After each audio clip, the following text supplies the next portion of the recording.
This is the United States of America, for Christ's sake. I remember that president, that older man president. For a second, I was going to call him Hubert Humphrey, and then I realized, no, his name was Biden, President Biden. I often heard him saying that on what you would call a hot mic, or sometimes no hot mic. He just said that kind of thing. And when I heard him saying that, I understood what he meant. Hey, I'm just realizing what you might call a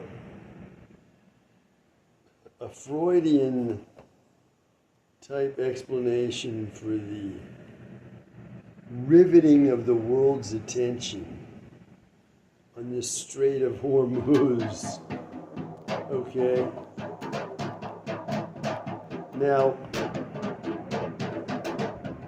at the risk of seeming frivolous, I'm going to start out by saying that for English speakers, this word Hormuz, what does it sound like?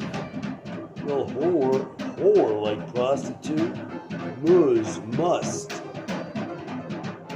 be a whore. Okay? And what is a strait? Strait is a heterosexual man, a woman. Strait of Hormuz.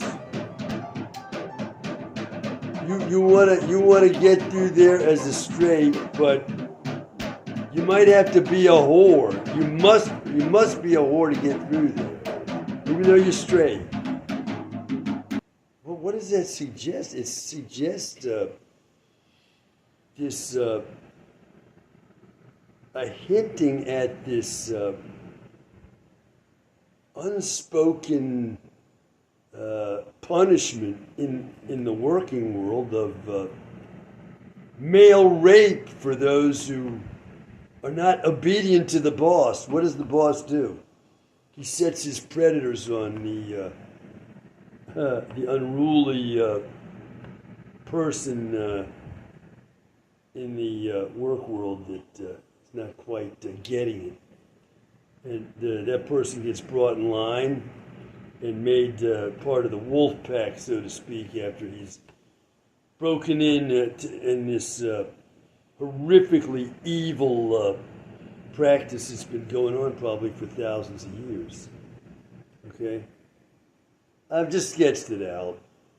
I'm not going to do more than that. Now, here's also more Freudian type interpretation of what's going on here, of the riveting of the world's attention on this strait. Well, I've said at other times that older men, particularly in the Western world, when they get older, tend to develop a prostate problem. And what is the prostate problem? It's the urethra, or the strait, so to speak, out of the gulf of the bladder. Okay, or I don't even get the geography over there. But I'm just going to speak in broad symbolic terms, not knowing the real geography of over there, the Strait of Hormuz and all the geographical facts related to it. I don't know. But just a general idea of what we're talking about here. We're going to be going from a gulf, I would imagine, through this narrow strait to get to where? To get out of that gulf and get to the rest of the world. Okay? So, what do we have? We have the urethra leading out of the bladder, and it's constricted.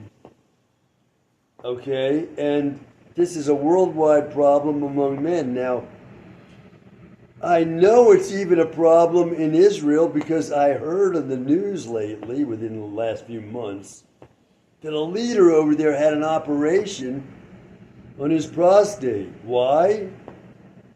Well, he didn't have cancer as far as I knew, so he had the problem a lot of older men have.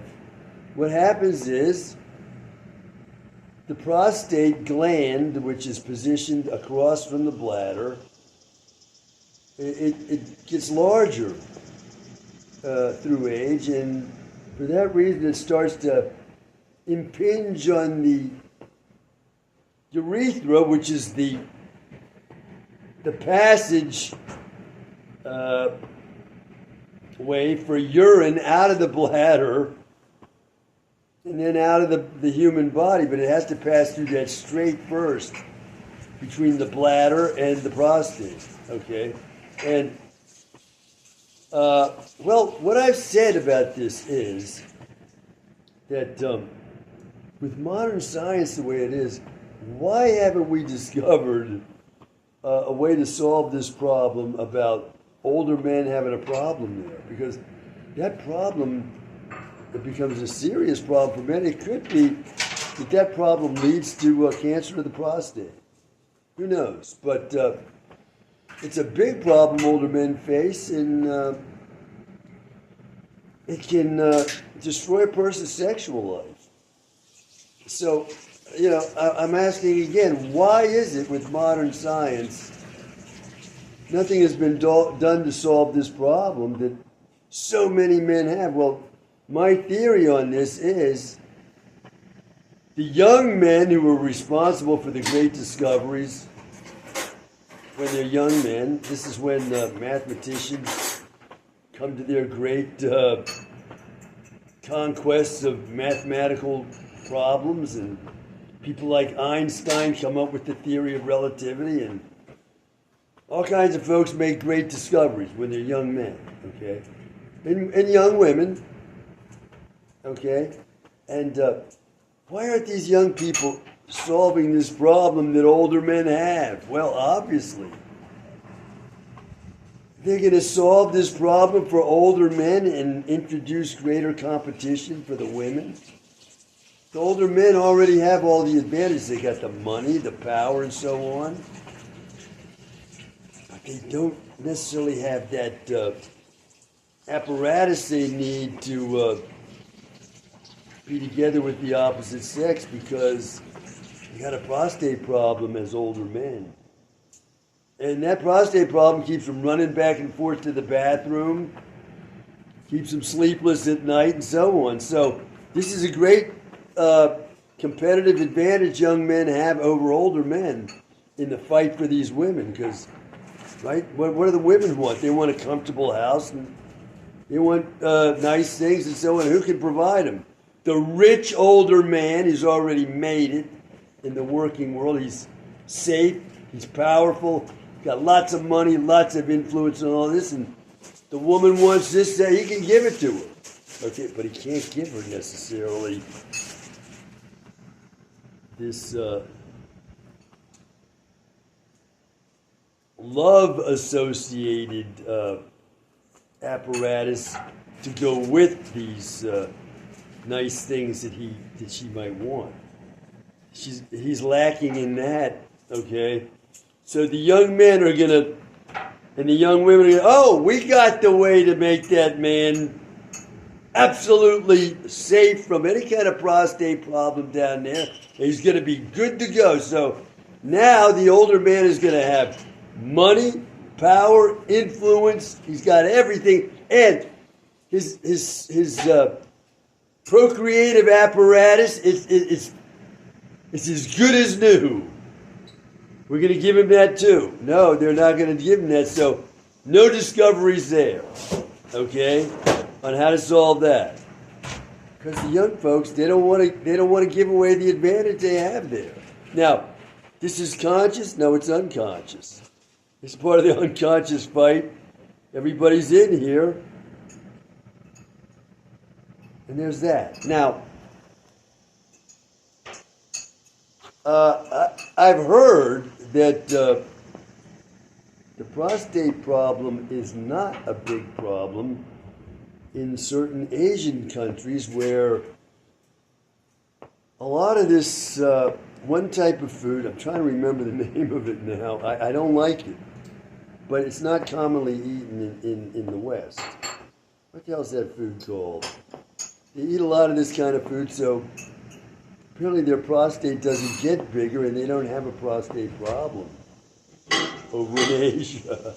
I hear now, Maybe I'm wrong, maybe they do, but I've read that in Asia, because they eat a lot of this kind of food, they don't tend to have prostate problems like men in the West. So, where is the big problem occurring now in the world? Over the Strait of Hormuz there. Among all the Western folks, the Russians, the Middle Easterners, and the Europeans, and people over here in the United States and South America, all of them facing what? A problem with their own Strait of Hormuz inside their bodies. And they're trying to figure out how to deal with that worldwide.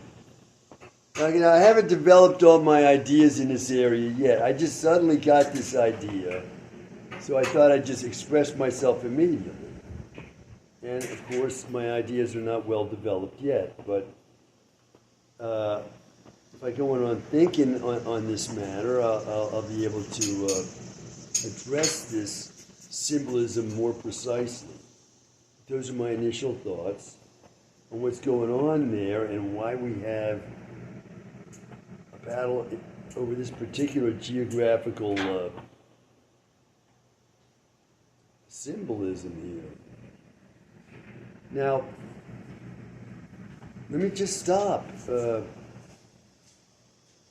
That's all from me for now. Bye for now.